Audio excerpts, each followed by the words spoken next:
Mate, did we watch a thing this week? Yeah, we did.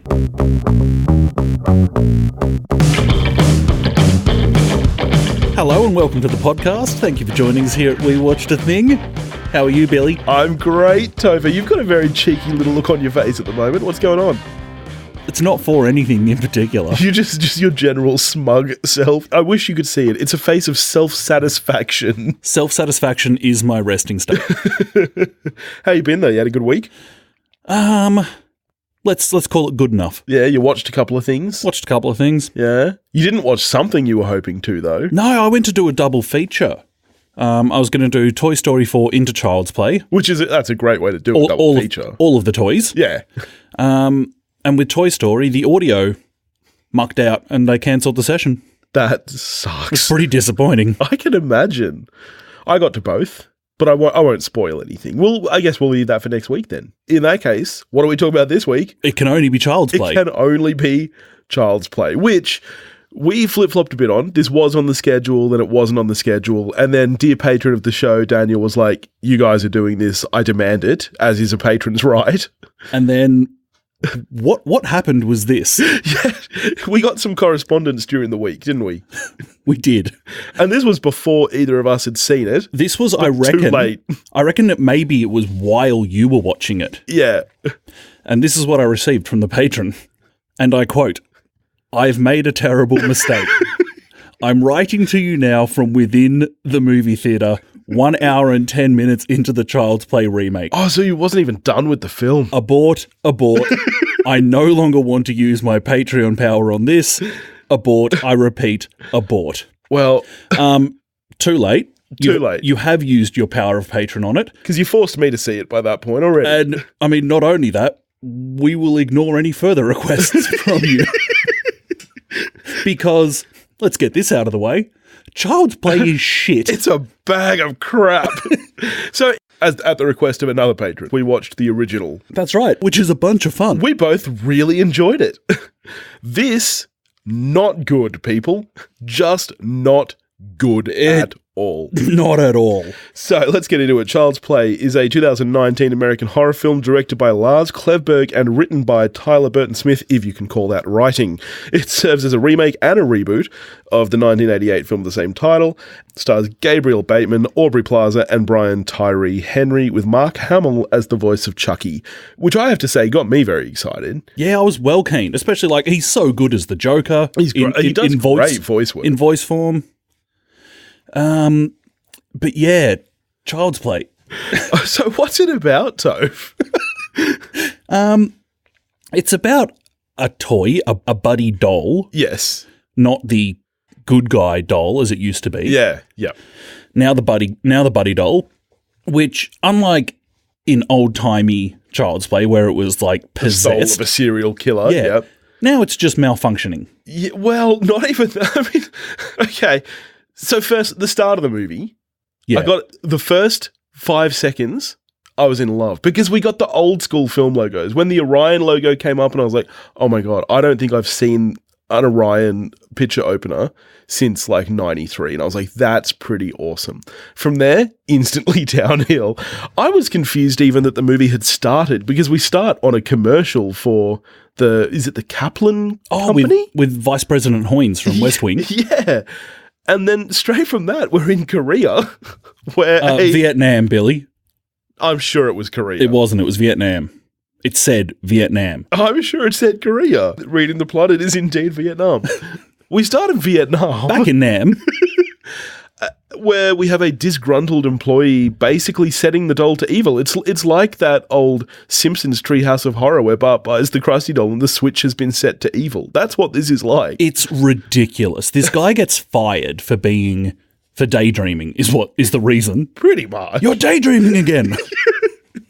Gets fired, but while he's getting fired, his boss tells him, but just finish off this one.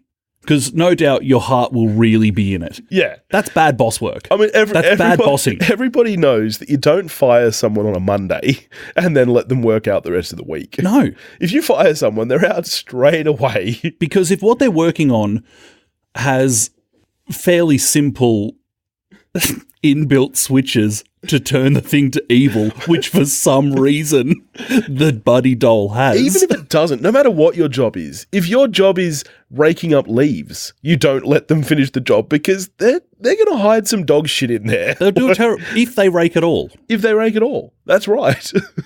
What this guy does before killing himself, which I don't know why. Yeah, I was the same. I was like, that's very strange. And also, like, you're not getting back at your employers, really. You're just going to kill a bunch of kids. Oh, like, so what? Like, if you're... So this guy's clearly... he's not well. He's not well. So does the movie say that if you're unwell, you will also want other people to be killed by a violent toy? Is that what it's telling us? Do you think the movie is like a statement on slave labor? Do you think it's saying that what we're doing to like workers in Vietnam is wrong? No, I don't. I don't think it's thinking that much at all. I don't think it thinks about anything, really. No. Anyway, old mate turns his final toy into... a killing machine. A killing machine, because he flicks off its violence. He flicks off its violence inhibitors, its language inhibitors, just a whole bunch of inhibitors, which, like, why would they even be inhibitors? Wouldn't they just be things that aren't even programmed in to begin with? Why is there an option? Why? Oh God. See, and it's really funny too, because the whole premise is that this doll can like control smart home appliances and stuff. Firstly, you know me, I have a smart home. And I love my smart homes. Your house is self-aware, and it's frightening. So straight away, my wife was like, fuck this. Secondly, this doll is intended for children. Why does it need to do that? I don't want my 9-month-old to be able to turn the heater up. That's just not what you need. Why is this a product that exists?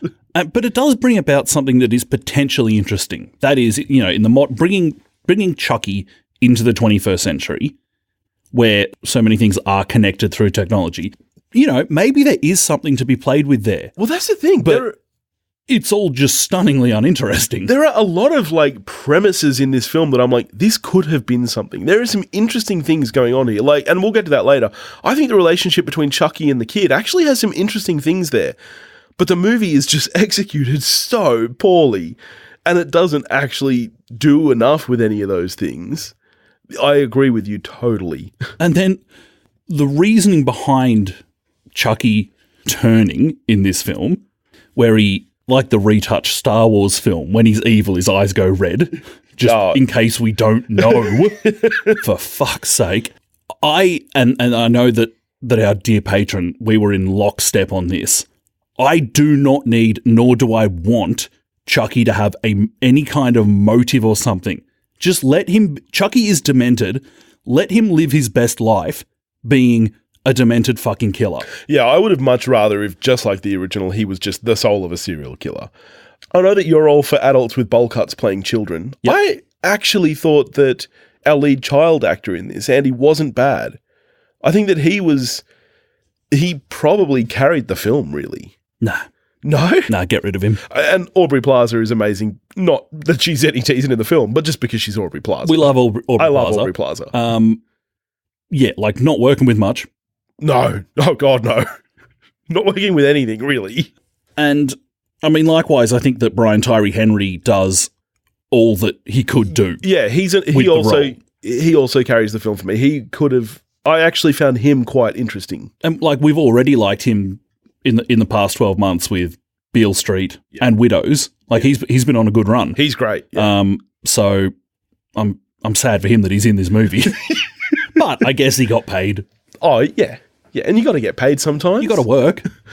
Do you think that this is going to actually reboot the franchise? Do you think we'll see a sequel to this Chucky? Well, it'll be interesting to see how because of course the original Child's Play people are not involved in this. And they made that very clear that they want nothing to do with this because they're doing their own TV series. Because they're doing their own thing. So if the TV series comes out and is a success and everyone's like, fuck your new Chucky films, we like this thing. Or does this bag of crap, does it colour the TV series? Yeah, that's what I worry about.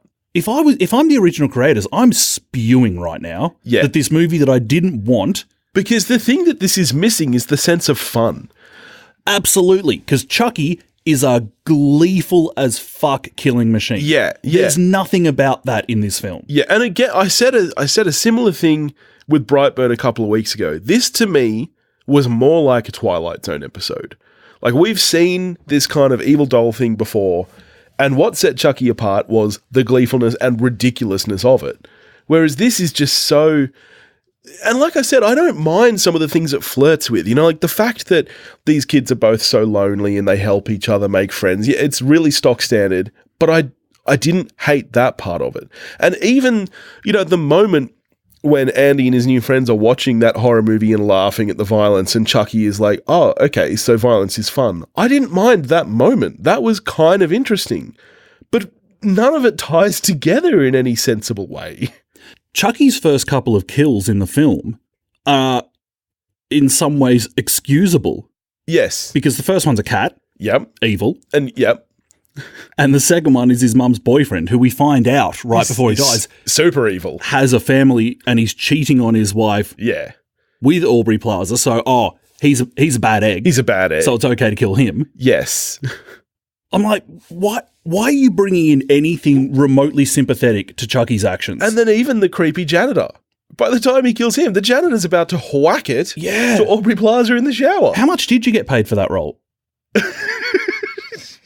I didn't know they were filming. You don't look that much like him. Shut up. So the janitor, really, he's a bad egg. Yeah. And Chucky kills him. There's only... So how many... It's really only the detective's mum. The neighbour that he kills who's a genuine innocent. Is that right? Yeah. Pretty well, and then when he full-on launches in the shopping mall. The finale. He kills a bunch of people in the shopping mall. But most people he kills... He's like Dexter.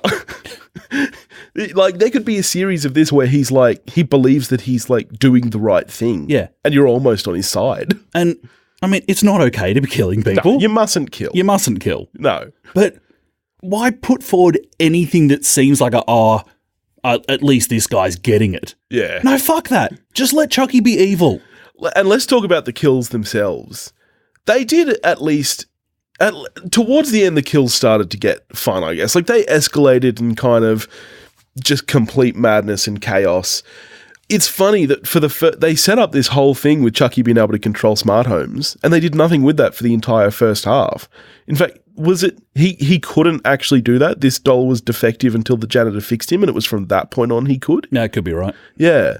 And so from that point, you get some fun things, like, but I'm sorry, I have a smart home, and I love it. I've got pretty much everything I can connected. I'm never going to get a connected table saw. I don't see a reason for that. Like, this movie takes it to the next level. And this is like, and that's the other thing. It's so far removed from reality where you're like, okay, everyone in this universe has this brand of TV. I don't think so. Like, it's so far removed from reality. Props to anyone who worked on the film involved in the blood splattering. There's some genuinely good blood splattering. Yeah. And yay for them, because that is gleeful. Yeah. We love a blood splatter. Love a blood splatter. And there is some gleeful stuff, like when he cuts off the head and pins it to the watermelon. Yeah, that was fun. Yeah. But I mean, man, I was checking my watch a lot. And it's a short movie. I know. The first time I checked my watch, because I was like, fuck this film. I had my phone on, just messaging during it. Yeah. And I messaged our good patron. At one point, I was like, I cannot believe I'm not yet 60 minutes into this thing. Yeah. This is horrible. Yeah. Jeez, it's bad. And it's not even scary. No, it's not. So this was date night movie. As you know, mostly these days, date night movies are just whatever I need to see for the podcast. And my wife was not happy about it. She thought this was terrible. She was more scared of the poster for Annabelle on the way out of the cinema. Well, yeah, that is a scary doll. That's an actual scary doll. Because let's talk about the design of Chucky. Gonna say, let's get to the worst part of this entire shitfest. This Chucky is junk. He looks like shit. There's nothing menacing about his face. They even make a joke of it early on when the kid is trying to teach him to look scary, and he physically can't. You know that's a bad design. When you make a joke about it in the film, you know that there is nothing scary about this doll. Especially because dolls are inherently scary. Yeah, so to make it unscary, you really fucked up. Yeah. How did you actually manage that? You know what? It's like, because they made him a robot instead of a doll, they've made his face too smooth, and it moves too easily, like, because it doesn't move like a doll, but it doesn't move like a human. Like, it's just not good. Yeah. Speaking of not good, the in-joke, which I'm sure they thought they were being hilarious when our kid first gets the buddy doll. Yeah. And he's like, I'm going to call you Han Solo because you see it's voiced by Mark Hamill. Yeah. Fuck off. And so then actually, where does the doll get Chucky from? Yeah, nowhere. He just decides. The doll just decides. He's like, no, I'm going to be called Chucky. Well, he pretends like he didn't hear, and like I don't know whether that's supposed to be him choosing Chucky or whether the joke is just that he's malfunctioning and he thought he heard Chucky, but it didn't land. I didn't get it. This film sucks. It's real bad. It has to be. It's the worst film I've seen this year, and I don't want you to bring up Tommy Boy. It's the worst film I've seen this year that you didn't make me watch for the show. You can't be serious. You can't. I know that you like to upset me, but you can't carry this through and pretend that this is better than, like... I don't like to upset you nearly as much as you think. It's just that through your actions, no, you can't. No. No. We need to stress this. Through your actions, you make me watch things like Tommy Boy and Reindeer Games. No, but you can't pretend that this is a better movie than that. You can't, no matter how much you disliked it. And sure, maybe you did genuinely dislike it and you're not just being a but no matter how much you disliked it, this is worse. I need you to say that out loud because I need you to say that. If we were, let's say I'm round at your place this week. No, just say it. And you were to say, I've got here some pizza. Yeah. But in order for you to eat the pizza, we need to put on either the new Child's Play or Tommy Boy. I'm putting on the new Child's Play. You are fucking kidding me. You are kidding. I mean, this movie's bad, but it's not Tommy Boy. that is. Oh, this is an absolute bag of shit. Like, recording this is worse than watching the movie. At least it's quicker. I mean, so we've touched... Okay. So I liked the detective and I liked Aubrey Plaza. Nothing really to do with the character. I think that's mostly just that I like them. We like them. Yeah. And no fault to Mark Hamill for the voice work. But I got to say, it's not good. And it's not Brad Dourif from the original. It's really not. Like, and again, it comes down to that design. Like, he doesn't sound mean or vicious or anything. He just sounds like a robot. A robot. And it's disappointing. I'd have liked, particularly you mentioned at the beginning, we kind of go back to old-timey logos and whatnot. The film it's kind of nicely lit in a lot of scenes. Yeah, I was actually going to bring up the cinematography. It's actually shot far better than it has any right to be. Yeah, it's a nice-looking movie. And this is, sometimes we bring up that you don't necessarily want everything to look nice. You want it to look right. I'd have preferred it if they'd gone a bit less of the kind of molded lighting and a bit more just harsh, kind of semi-noirish, just fucking dirty slasher lighting. I agree, because along with the lighting is, like things like the depth of field, the composition of shots. Like, this is it's a very modern film, and it's shot... like we talk often about how much digital changed how film looks, because on the cheap, you can make films look like this. And yeah, I agree. I wish that they'd just gone film, like digital grain, and story-wise too. Like, the whole interconnected smart home thing just didn't do it for me, and I just wanted serial killer Chucky back.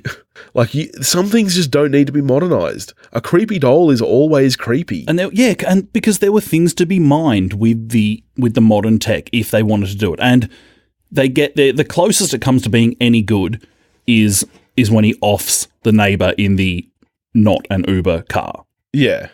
But again, the thing for me is that we're so far removed from that. Like, that's not the kind of thing you can be actively afraid of, A good horror movie is when you get in your car after the movie to drive home and you keep checking the rearview mirror because you're like, there's a fucking guy with an axe back there.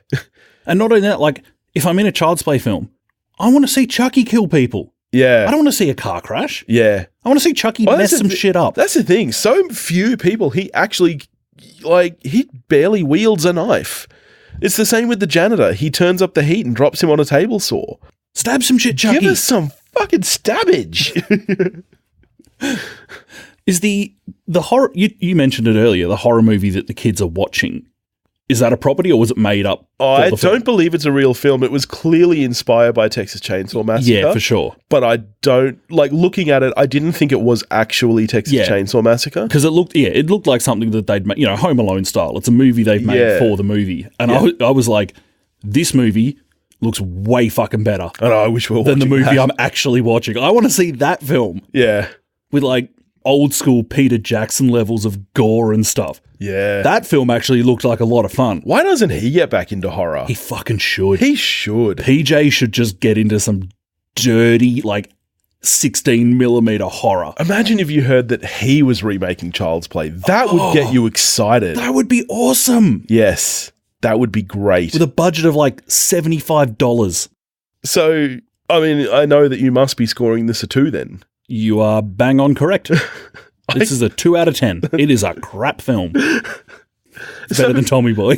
Yeah, is the only thing that makes you give it a 2 instead of a 1. That I know there's worse out there. Like Tommy Boy and Suicide Squad.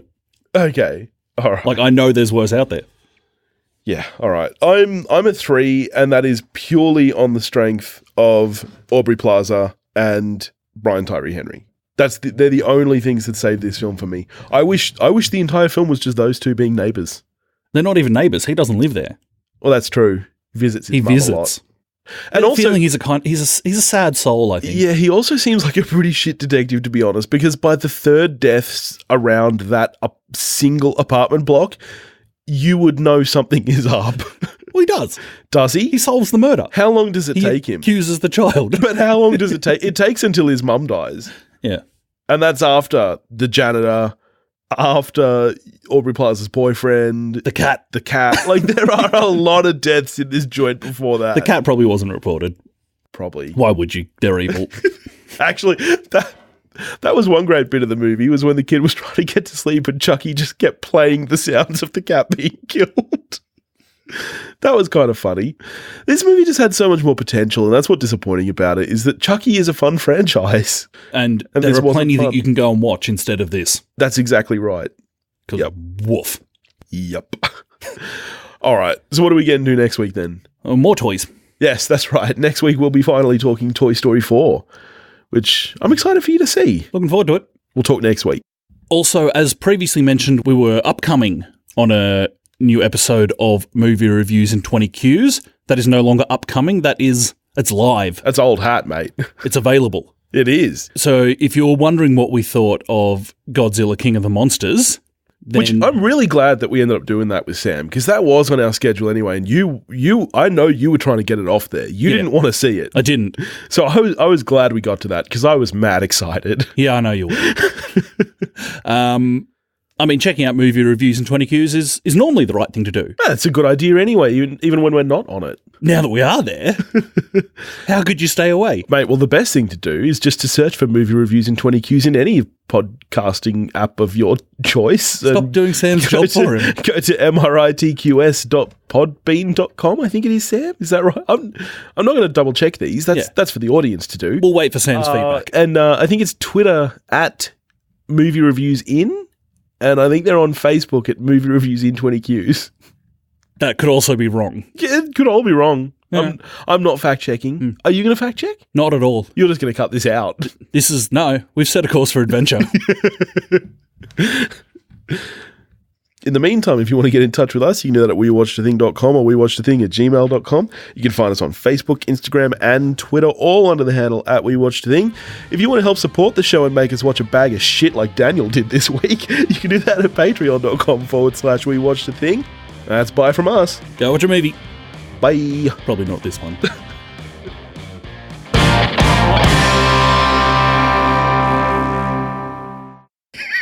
Fuck. I know you're going to cut this because you think is offensive. You're going to cut all of that. It's funnier if you don't, though. How long have we been recording for? Oh, shit. We're going to have something else to say.